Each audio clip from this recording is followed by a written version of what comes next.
आज के टाइम में रैपर्स एक रेस में दौड़ रहे हैं। कैसी रेस?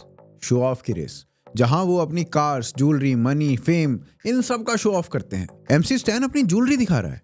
It's like 60-70 lakh. बादशाह अपनी रोल्स रॉयस के बारे में बात कर रहा है। अच्छा, मैंने रोल्स रॉयस क्या ली, मेरे ड्राइवर ने 80,000 के शूज है, 80,000 के, तेरा घर जाएगा इस। अपनी गर्लफ्रेंड्स पे फ्लेक्स करते हैं। बीफ के नाम पे एक दूसरे को नीचा दिखाया जाता है। गालियां सोसाइटी में नॉर्मलाइज कर देते हैं। और हर दूसरे रैपर को ये गलतफहमी है कि पूरे का पूरा जो हिप हॉप कल्चर है ना, उसका बोझ उसी के कंधों पर है।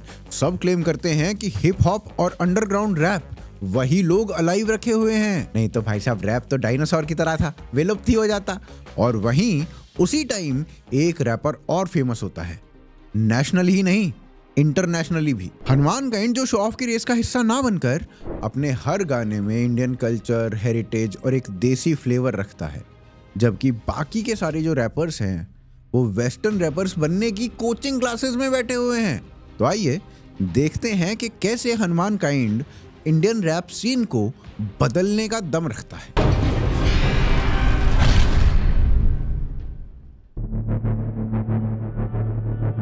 तो दोस्तों, पिछले कुछ दिनों से ना इंडियन हिप हॉप सीन में एक इंटरेस्टिंग मूवमेंट देखने को मिली है। एक रैपर की एंट्री की वजह से इंडियन हिप हॉप सीन को इस समय नेशनल ही नहीं बल्कि इंटरनेशनल लेवल पर भी रिकॉग्निशन मिल रहा है। बड़े बड़े इंटरनेशनल स्ट्रीमर्स इस आर्टिस्ट के ऊपर रिएक्ट कर रहे हैं।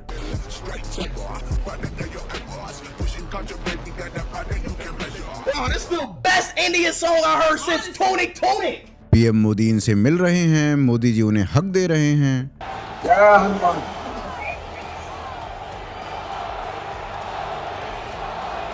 विराट कोहली भी इनसे मिल रहे हैं।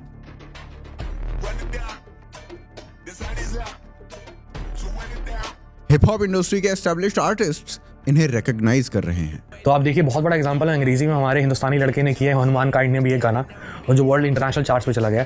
तो अब हनुमान काइंड का इतना बढ़िया गाना उठा है क्योंकि वो किसी के जैसा नहीं है, वो बिल्कुल यूनिक है, तो इसीलिए गाना उठा है उसका, और कहां तक पहुंच गया, इंटरनेशनली पहुंच गया। तो आज की इस वीडियो में हम जानते हैं ये रैपर कौन है और कैसे इसने अपनी एंट्री के साथ ही इंडिया के पूरे हिप हॉप सीन को बदल कर रख दिया है। इस रैपर का स्टेज नेम है हनुमान काइंड, और ये पेन नेम रखने के पीछे ना इनका एक रीजन है, वो आप ना इनके खुद के मुंह से सुनिए। It's a combination of words. Hanuman is an important figure within my culture, within my society that kind of represents strength and courage. Mankind is the rest of the world, so we just, a little bit of us, a little bit of the rest of the world. Originally Hanuman kind Kerala से हैं, लेकिन इनका जो childhood है ना वो US के Texas में बीता है, जहां इन्होंने ह्यूस्टन कम्युनिटी कॉलेज ज्वाइन किया था। और फिर अपना कोर्स खत्म करने के बाद 2012 में ना हनुमान काइंड इंडिया वापस आ जाते हैं, और आने के बाद इन्होंने कोयम्बटूर से एक बिजनेस कोर्स किया। हनुमान काइंड के जो पिताजी है ना वो ऑयल सेक्टर में काम करते थे, जिसके कारण ये नाइजीरिया और सऊदी अरब इन जैसी जगहों पर भी रहे। लेकिन इनका जो मोस्ट ऑफ द टाइम था, इंक्लूडिंग चाइल्डहुड, वो US में बीता। इनकी हिप हॉप जर्नी की शुरुआत जो है वो 5 साल पहले यानी 2019 में होती है, जब ये 4 गानों के साथ कलारी नाम से अपना एक EP ड्रॉप करते हैं। इस EP में ना सदर्न पार्ट ऑफ इंडिया के रेफरेंसेस और कल्चर को अच्छी तरीके से रिप्रेजेंट किया गया था।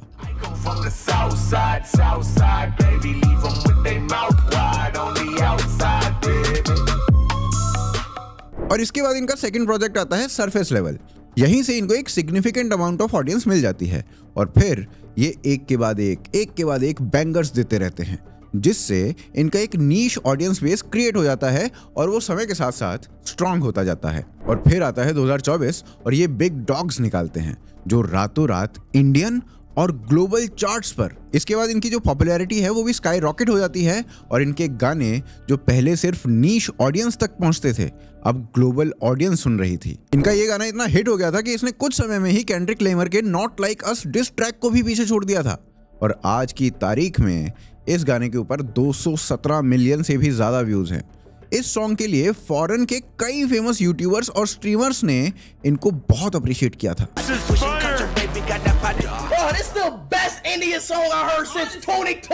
और फिर इन्हें बड़े बड़े इंडियन सेलिब्रिटीज ने रिकॉग्नाइज किया, खुद मोदी जी ने इन्हें रिकॉग्नाइज किया। हनी सिंह ने भी इनके गाने को अप्रिशिएट किया। But something which is very proud to have happened for the rapper scene in India, which is the Hanuman Kind. Yeah, क्या गाना चला है, you know, beating Kendrick Lamar. What are your thoughts on that? और recently ना Hanuman kind ने run it up नाम से एक रैप निकाला है, जिसने एक बार फिर से ग्लोबल मार्केट में गहरा इम्पैक्ट छोड़ा है। सिर्फ 2 वीक्स के अंदर अंदर इस गाने के ऊपर 21 मिलियन से ज्यादा व्यूज आ चुके हैं। इस सॉन्ग में इन्होंने थांगता, जो कि मणिपुर की मैती रीजन की एक ट्रेडिशनल मार्शल आर्ट है, उसको शामिल किया है। इस मार्शल आर्ट में स्वॉर्ड और स्पेयर इन जैसे टूल्स का इस्तेमाल किया जाता है। फिर करलीपयट्टू, जो केरला और साउथ रीजन का एक मार्शल आर्ट है, इसमें अटैक और डिफेंस दोनों एस्पेक्ट्स पर बराबर महत्व दिया जाता है। इसके अलावा मर्दानी को भी इसी गाने में शोकेस किया गया है। मर्दानी खेल एक पॉपुलर आर्म्ड मार्शल आर्ट था जो मराठा रिजीम में बहुत प्रचलित था। छत्रपति शिवाजी महाराज ने इसे पॉपुलराइज किया था, जिसमें मल्टीपल वेपन्स यूज होते थे। ये ना मराठा वॉर टैक्टिक्स का एक बहुत इंपॉर्टेंट हिस्सा हुआ करता था गनीमी कावा यानी गुरिल्ला वॉरफेयर के साथ साथ। इसे पुरुष और महिलाएं दोनों ही परफॉर्म करते थे। फिर इसी गाने में गटका को भी दिखाया गया, जो कि सिख मार्शल आर्ट है। Weapons, combat, discipline, self defence, resilience और ऑनर इन सब का प्रतीक है, और इन सभी मार्शल आर्ट टेक्निक्स को इस गाने में शोकेस किया गया है।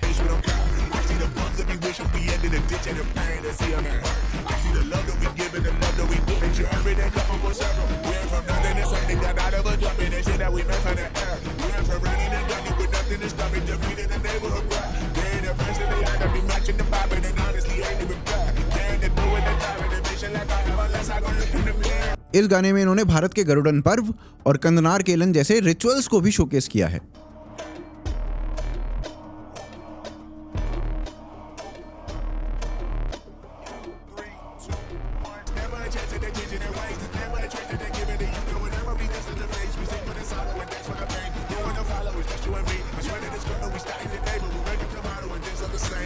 और जिसे इंटरनेशनल ऑडियंस भी बड़े फैसिनेशन के साथ देख रही है, और ग्लोबल स्केल में इसे अप्रिशिएट किया जा रहा है। I love somebody that puts their culture on, bro. This is why I like this dude, bro. He for the people, son. I like this. I really like this, bro. Bro, if this does not make you respect Indian more, bro, I don't know what is, bro. We go from sorry inside to ready to grab our weapons. Oh, that was so satisfying. I want them to point it down. So much that's around, better settle down. No point doing that. Others in the house, bite me in the ass, put me in the ground, turn me into ash. And chat, y'all can argue with me. I think he's the best Indian artist. Hip hop artist. और foreign audience के हिसाब से ना Hanuman kind India के best hip hop artist हैं, and I personally agree with that, क्योंकि एक तरफ जहां Indian pop stars gun culture को, मटेरियलिस्टिक लाइफ को ब्रैक करने में बिजी हैं,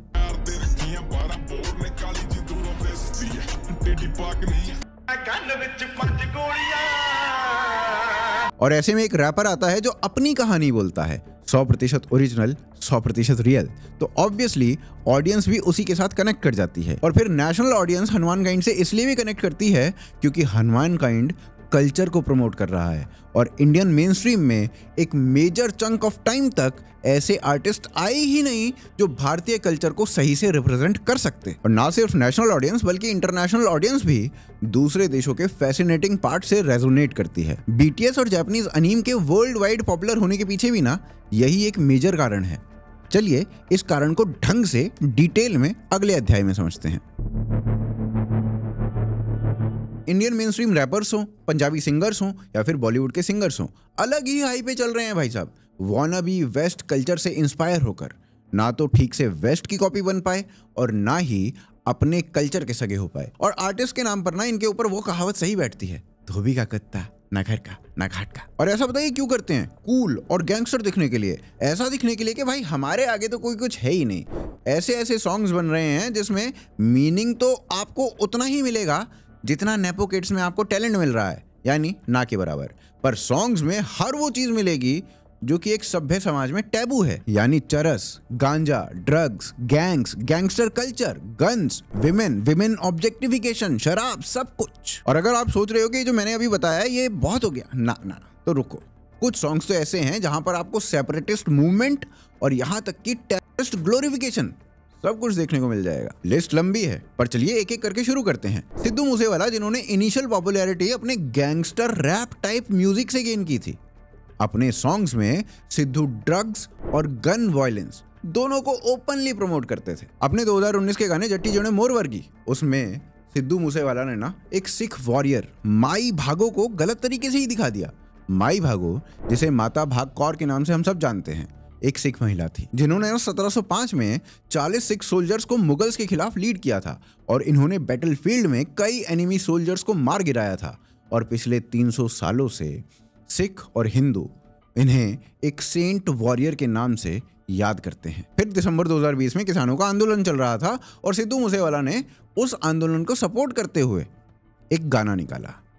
गाने का नाम था पंजाब माई मदरलैंड, जो 2020 इंडियन एग्रीकल्चर एक्ट के खिलाफ था। इस गाने में ना ऑर्थोडॉक्स सिख मिलिटेंट जरनैल सिंह भिंडरनवाले, उसके क्लिप्स और लेट 80s में खालिस्तान सपोर्टर भरपूर सिंह बलबीर, उनके द्वारा दी गई स्पीचेस को भी दिखाया गया था। सिद्धू मूसेवाला का गाना सो हाई और 295 ओपनली वायलेंस और रिबेलियन को ग्लोरीफाई करते हैं। ये तो चलो गाने हो गए, ये भाई साहब तो रियल लाइफ में भी बुक्ड थे क्योंकि खुलेआम AK-47 चला रहे थे। फिर सिद्धू मूसेवाला का एक और गाना सतलुज यमुना लिंक, इसको इंडिया में बैन करना पड़ा। क्यों?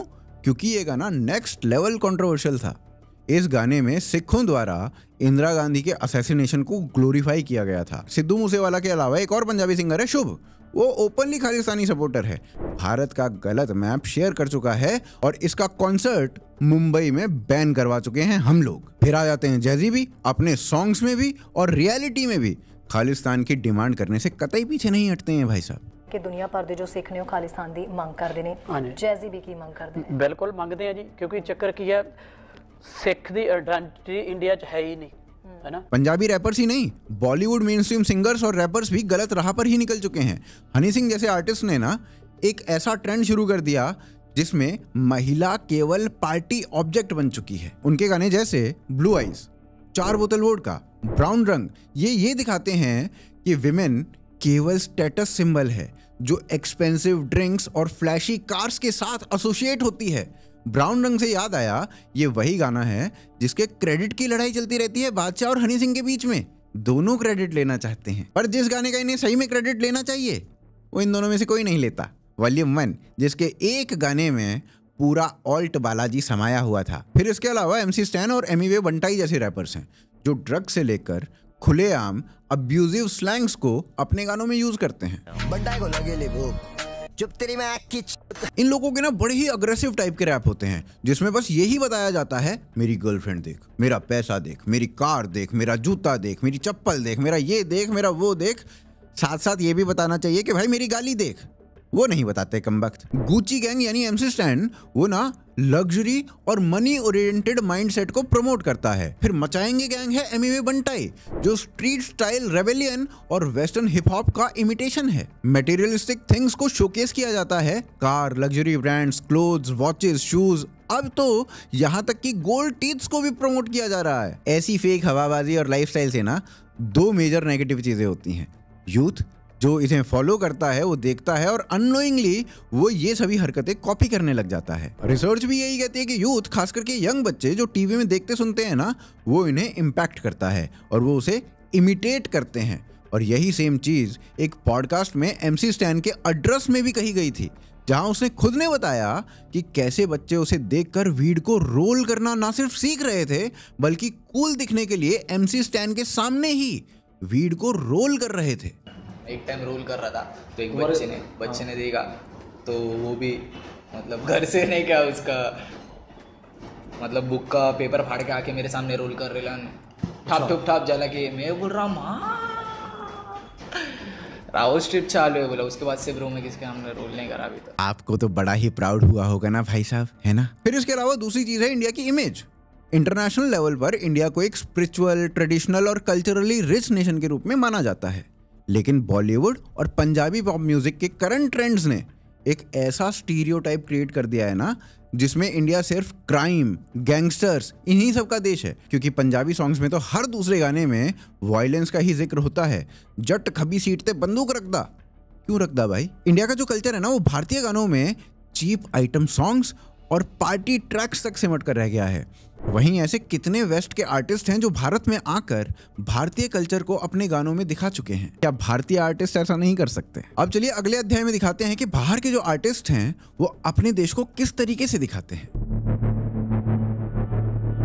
आपने ना इंडियन आर्टिस्ट की तरह किसी फॉरेन आर्टिस्ट को नहीं देखा होगा कि वो अपनी कंट्री, कल्चर और हेरिटेज को छोड़कर किसी पराई कंट्री की ऑडियंस की चमचागिरी करने के लिए गाने बनाए। फॉरेन आर्टिस्ट ना अपनी कंट्री कल्चर को अच्छी तरीके से शोकेस करते हैं, प्राउड फील करते हैं और अपनी ग्लोबल रीच का फुल पोटेंशियल यूज करते हैं। टॉबी कीथ नाम का एक पॉपुलर अमेरिकन पॉप आर्टिस्ट है। अपने कॉन्सर्ट्स में अमेरिकन आर्मी को ग्लोरीफाई करते हुए गाना जरूर गाता है।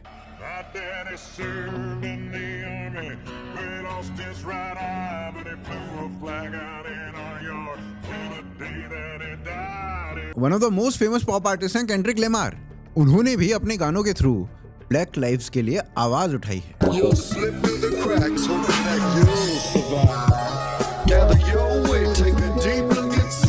टॉबी कीथ एक अमेरिकन सिंगर और सॉन्ग राइटर हैं। वो अपने गाने मेड इन अमेरिका में अमेरिकन कल्चर और प्राइड को सेलिब्रेट करते हैं।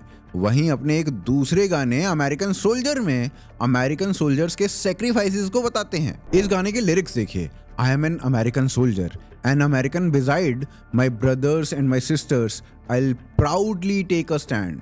ली ग्रीनवुड भी एक अमेरिकन सिंगर हैं जिन्होंने यूएसए का one of the most famous गाना दिया है, गॉड ब्लेस द यूएसए, जो यूएसए का मोस्ट फेमस पेट्रियोटिक सॉन्ग है। फिर आते हैं ब्रूस स्प्रिंगस्टीन, जो कि एक रॉक बैंड के आर्टिस्ट हैं, एक सिंगर और एक गिटारिस्ट हैं। इनके दो songs, born in the USA जो अमेरिकन सोल्जर्स के वॉर से घर वापस आने पर है, और दूसरा गाना this land is your land जो अमेरिकन लैंड और पीपल को सेलिब्रेट करता है। फिर आते हैं किड रॉक, वो भी अमेरिकन सिंगर हैं। उनके भी दो गाने, बॉर्न फ्री एंड वॉरियर जो अमेरिकन फ्रीडम और यूएस आर्मी को ट्रिब्यूट देते हैं। अब आप भारत के पॉप कल्चर के गाने उठा लो, रैपर्स उठा लो, कितने आपको ऐसे गाने मिल जाएंगे, सोचिए। According to the studies, USA का जो पॉप कल्चर है और एंटरटेनमेंट इंडस्ट्री है, इन्होंने ग्लोबली लोगों की थिंकिंग, ड्रेसिंग और फैशन, इन सब के आइडिया को शेप करने में एक की रोल प्ले किया है। एक ना फेमस अमेरिकन राइटर हैं जेनेट मॉक। उनके अकॉर्डिंग अगर पॉप कल्चर के थ्रू एक हाई वैल्यू चीज को एम्ब्रेस किया जाए और सेलिब्रेट किया जाए तो सोसाइटी में इसका बहुत हेल्दी इम्पैक्ट पड़ता है, और ये हर सेंस में सही भी है। और यूएस के इस मॉडल को देखते हुए ना बाकी की कंट्रीज ने भी इसी मॉडल को अडॉप्ट भी किया है। भारत पता नहीं कहां पर है। और इसका जो सबसे पॉपुलर एग्जांपल है ना, वो है जापानीज एनीमे, जिसने जापान की ट्रेडिशनल मांगा एनिमेशन टेक्निक को वर्ल्ड फेमस कर दिया। और एनीमे ने जापान की ट्रेडिशनल लैंग्वेज और सोसाइटल नॉर्म्स को वर्ल्ड लेवल पर एक्सपोर्ट करने का भी काम किया। साथ ही जापानीज जे पॉप कल्चर, उसने भी जापान के जो कल्चर है उसको ग्लोबली एक्सपोर्ट करने में क्रूशल रोल प्ले किया। फेमस पॉप स्टार्स ने भी अपने गानों के थ्रू जापानीज कल्चर को और ट्रेडिशन को हाईलाइट किया। जैसे one of the famous J pop artist हैं परफ्यूम। अपने गानों के थ्रू इन भाई साहब ने जापान की मॉडर्निटी और ट्रेडिशनल जापानीज एस्थेटिक्स, इन सब का ब्लेंड किया और जापान का जो कल्चर है उसको एम्ब्रेस करते हुए अपने गाने बना दिए।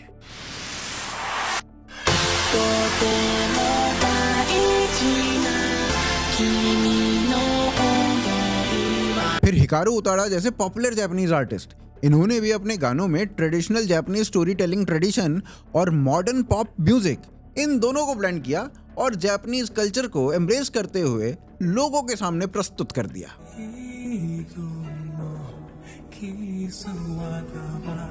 और पॉप कल्चर में ऐसे ही कल्चरल और ट्रेडिशनल ब्लेंड के कई सारे pop artist wide range of audience को अट्रैक्ट करते हैं और अपनी लोकल वैल्यूज को ग्लोबली एक्सपोर्ट करते हैं।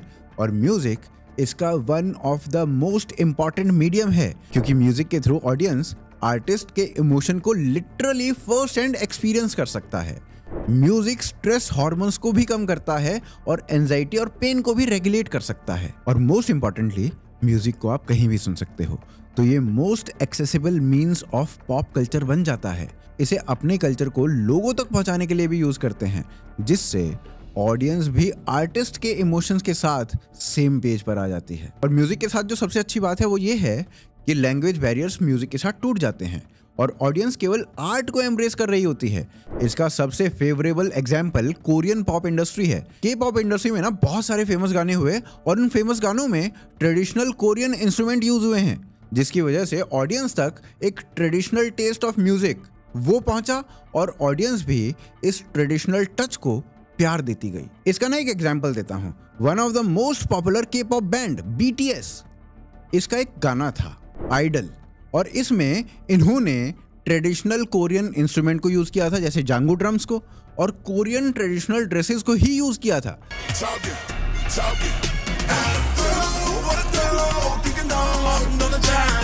जिससे ना ऑडियंस ने इन्हें बहुत ज्यादा प्यार दिया। फिर BTS का एक और गाना है अरिरांग अलोन, जो कि कोरिया के अरिरांग फोक सॉन्ग को एक मॉडर्न तरीके से पेश किया गया था।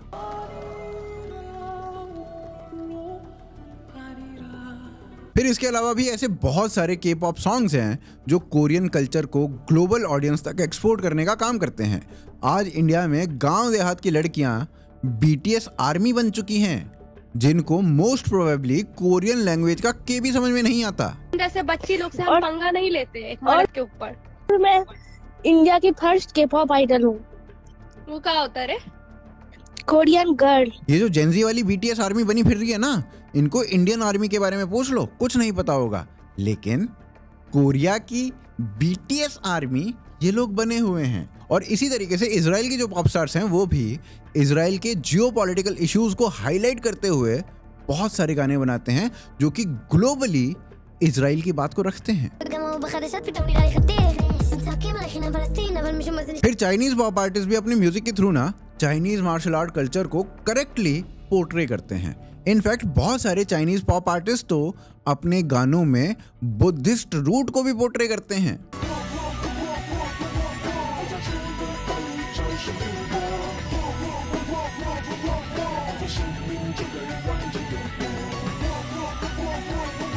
Chinese pop song the dragon bold modern music को ट्रेडिशनल चाइनीज मार्शल कल्चर के साथ ब्लेंड करता है।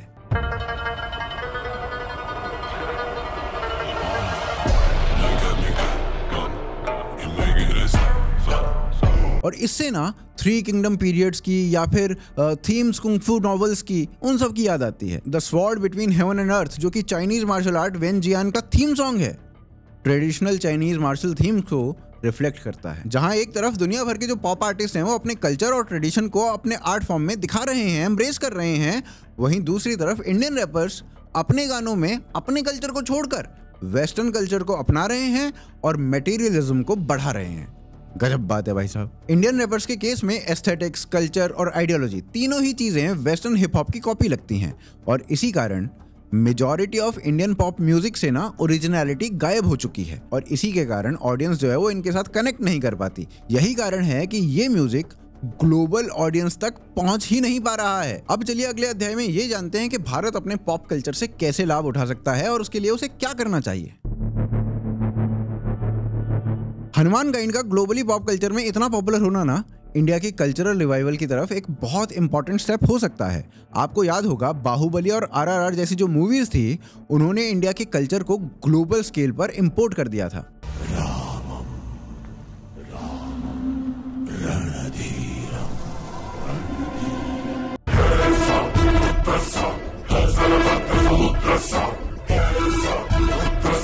और इन दोनों ही फिल्मों को ग्लोबल ऑडियंस ने ना बहुत अच्छा रिस्पांस भी दिया था। हॉलीवुड का भारत को एक गरीब देश के रूप में दिखाना काफी हद तक इन मूवीज के थ्रू ब्रेक हुआ था। अगर केवल हनुमान गाइड के रैप सॉन्ग के कारण लोगों को इंडिया का एक नया एस्पेक्ट दिख सकता है,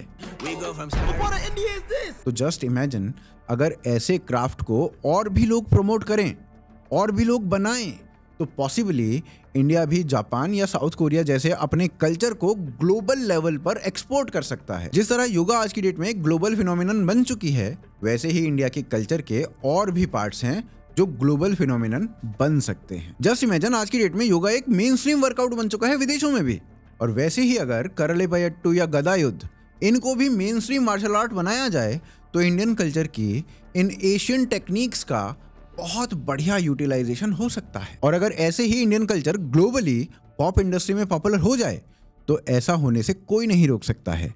पॉसिबली तब योगा के और भी एस्पेक्ट्स को मेन स्ट्रीम एक्टिविटी बनाया जा सकेगा, जिससे वर्ल्ड लेवल पर एक और स्पिरिचुअल राइज देखने को मिल सकता है। ऑब्वियसली हनुमान काइंड की सक्सेस से मोटिवेट होकर ना बहुत सारे इंडियंस ऐसे आर्ट पीसेस को बनाने के लिए इंस्पायर होंगे, लेकिन इंडियन गवर्नमेंट को भी ऐसे आर्ट को और प्रमोट करना चाहिए, जिससे अपने आर्ट में इंडियन कल्चर को सिंबलाइज करने वाले एस्पायरिंग आर्टिस्ट को फाइनेंशियली और बाकी मीन्स से मोटिवेट किया जा सके, जिससे ऐसे आर्टिस्ट और भी ज़्यादा फ्लरिश करें और इंडिया के कल्चर को ग्लोबल पॉप कल्चर में और ज़्यादा रिकॉग्निशन मिले। तो उम्मीद है कि आपको ये वीडियो अच्छी लगी होगी।